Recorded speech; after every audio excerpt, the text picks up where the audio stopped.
Where is he? Oh, he's not really happy with me right now. Hey, Jalo, do you have tiger pride? Do you have tiger pride? Do you? Oh, no. Oh, Jalo, come on. That's tiger pride right there. Okay, all right, you guys. Let's see, who do we have spinning today? We have this guy, Pavarotti, O Sole Mio. He's from Naples, Italy. And I'm going to turn him down. Okay, I hope all of you are doing well. Hey, I'm working on my classroom. Check it out. See my bulletin board so far? Whoop, whoop. That's the Industrial Revolution. I'll keep you updated. Okay, so if you don't already have your notebook, please go grab it. And open it up to the next page. Oh, I have my PE t-shirt on too. Jalo, come here, Jalo. Oh, he can barely move. Come here, honey. Oh, you say hi? Oh, yeah, and your tiger? Look check this out. We got Jalo. All right, he's not too happy with me. It's really hot in this room, by the way. There's no AC, so you're not missing that. Okay, go lay down, big boy. Okay, we're reviewing imperialism. And after we review very specific examples of how imperialism coincided with China, we are then going to answer the question, how did Confucianism, Taoism, and Buddhism pave the way for communism and Mao? Okay, so you're going to take notes, then you're going to take a picture of these notes, and you're going to turn them in. So 2 things for our notes, imperialism and then the religions. It's more of just a recap. Okay, imperialism. We know that the definition of imperialism is when a strong country takes over a weak country and controls it socially, politically, and economically in order to become even more powerful or for financial gain. Socially, politically, and economically are those 3 academic terms. They're going to pop up a lot in life, and we have already kind of defined what goes underneath each of those. And now today we're going to get some very specifics for China. Okay, so let's do socially first, okay? So how was China socially imperialized by the British and others? So under socially, the number 1 is religion, okay? So you should be thinking to yourself, religion. And now, we don't want religion. I mean, that's not what we're going for right now. We want specifics. So which religion was brought into China by the British? And you should be thinking Christianity. Okay, so Christianity. This is Christianity. Okay? Oh, Jalo is dying right here. Okay, I'm gonna keep talking, but I'm gonna take the shirt off. He's like dying. Okay, the next thing that you, or in your brains right now, try to think of some other examples, specific examples of how China was imperialized socially. Okay, think about it. I'm gonna take off some of the shirt. And if you guys are thinking opium, ding, ding, ding, ding, you are correct. Okay, so go ahead and write opium down. Ugh. Sorry. Poor Jalo. I know what you go through with me, huh? Sorry. Okay. Oh, free at last. Free at last. Okay, yeah, you have the boxers on so far. Okay, all right. So, the next thing was opium. Okay, remember the Opium Wars. And Britain brought in opium in order to balance out the trade with tea, okay? We put this one under socially because the entire, not the entire, but many Chinese people became addicts, and it's going to be the beginnings of the downfall of China's self-sufficiency. Okay. Opium perhaps also could be in economically, just saying. Okay, let's move on to politically. Okay, politically. So, hopefully,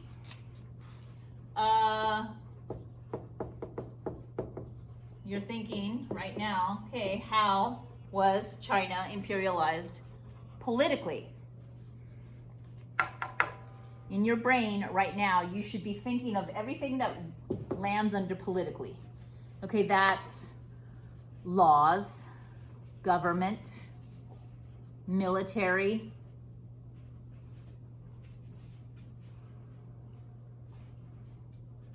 is that it? I know there's more. Okay, but you should be thinking of Jello. Sorry, you guys. He's now like dying to get these boxer things off. Okay, come on. Oh. I'm sorry. This is okay. Go. All right. I'm wasting your time. Okay. Under this, you should be thinking of there were rules that were made that allowed foreign countries to take over large areas of land, and they controlled the economy, okay? So you could put this, what I'm thinking, under politically or economically, but I'm thinking of spheres of influence, okay? Spheres of influence. The other thing that was happening are those extra territorial rights. Territorial rights. Okay, extraterritorial rights. This is when a country comes in and basically does not have to follow Chinese law. And that comes into play with the ports. Remember those ports that Great Britain got? Because now they could just bring in opium legally because they don't have to follow Chinese law. Okay, one other. Can you think of it? Politically, something political happened. Okay, well, it was when World War I ended and they wrote the Treaty of Versailles. And then the land that was China's, that the Germans had taken over in World War I, it wasn't given back to China, it was given to the Japanese. Okay, so Treaty of Versailles. Okay, this is written, and it affects China politically in a big way, okay? Because now their land's gone. All right, moving on to the last one, which is economically. All right, write economically up.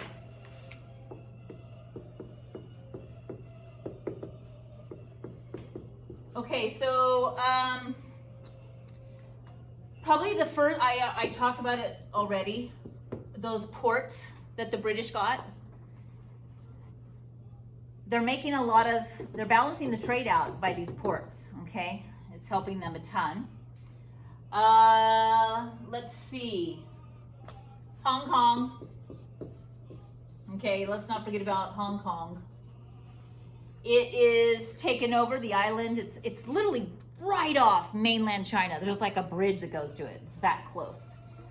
Hong Kong is given over to Britain and controlled by them for almost 100 years. And Hong Kong becomes a major, major moneymaker for Britain.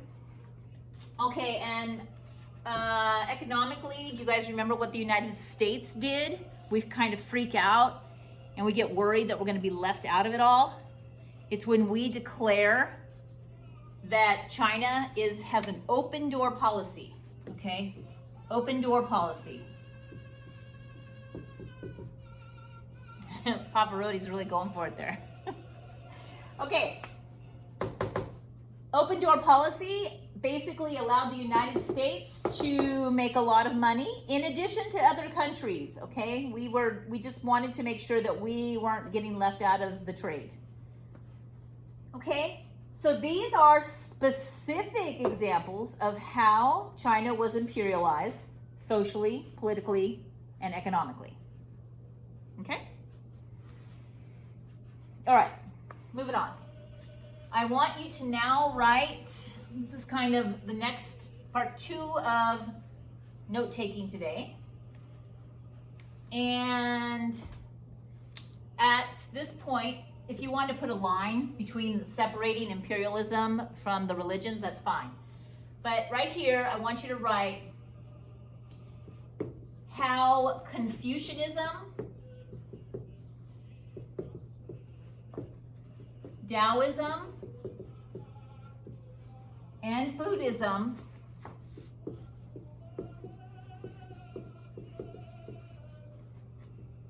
helped people accept Mao and communism. Okay? So this is how these 3 religions that were practiced in China helped people just accept communism. Because honestly, now that we know a little bit about communism, we don't think, oh yes, I can't wait to be under a communist rule. Not really. But they didn't question it, and it's because of these religions. Okay, please note that before communism, the Chinese people practiced all 3 of these religions, okay? They didn't just choose only one. They were a part of their lives, all 3. And when Mao comes along, whom the people did support, he introduces communism. And communism does not have a religion, okay? Remember, communism is the religion. Remember that little red book?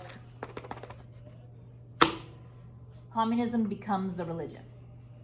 And Mao almost becomes like the Jesus Christ, feature. Remember, we were looking at this book, they just make him look like there. Okay, so let's take Taoism first. Okay, I'm just going to talk, you're taking notes. I'm not writing them all on the board. Okay, Taoism helped people to accept communism simply because it was a religion that had its roots in nature. And they believed in what's called the way. And the way was to simply just go with the flow of nature, meaning there was a balance. You know that this symbol that you see a lot, okay, remember this? This is the yin and the yang symbol. It's balance and balance in nature. And it means that with the bad, you get the good, and with the good, you get the bad. So when communism came around and life was pretty tough, especially on those communes, they just thought, oh, that's okay, just go with the flow. Life is kind of bad right now, but the good will come. The good will come. Also, Taoism had its roots in agriculture and not a very complex form of government. And remember that communism, specifically Mao, he wasn't really into industrialization. He actually made the peasant the hero. People who worked with their hands became the hero. So they felt a connection to some of the things that communism had to offer. Okay? So that's how Taoism helped, how Taoism helped accept communism. Okay, I'm tired. Okay, let's talk about Confucianism. Oh, by the way, the person who kind of came up with Taoism is Lao Tzu, Laozi. Okay? Okay, next, Confucianism. And this is the guy who comes up with Confucianism is Confucius. And this was actually the first religion. I should have said Confucianism first. Okay, Confucianism believes in a hierarchy system. Everybody has their role. Remember, they've got the father is the highest figure. It has a sibling relationship. It has a husband-wife relationship. It has a son relationship. And everybody has a role in the hierarchy. And if one just enters their role and doesn't exactly question it and just does their best, hardworking, and is loyal to the main leader, the main, like the father figure, then everything is smooth. Chaos doesn't happen. Okay. Communism has somewhat of the same hierarchy. And everybody has their role in communism. And you're supposed to just do your job, do it well, and chaos won't happen. And the main leader, like the father figure is Mao.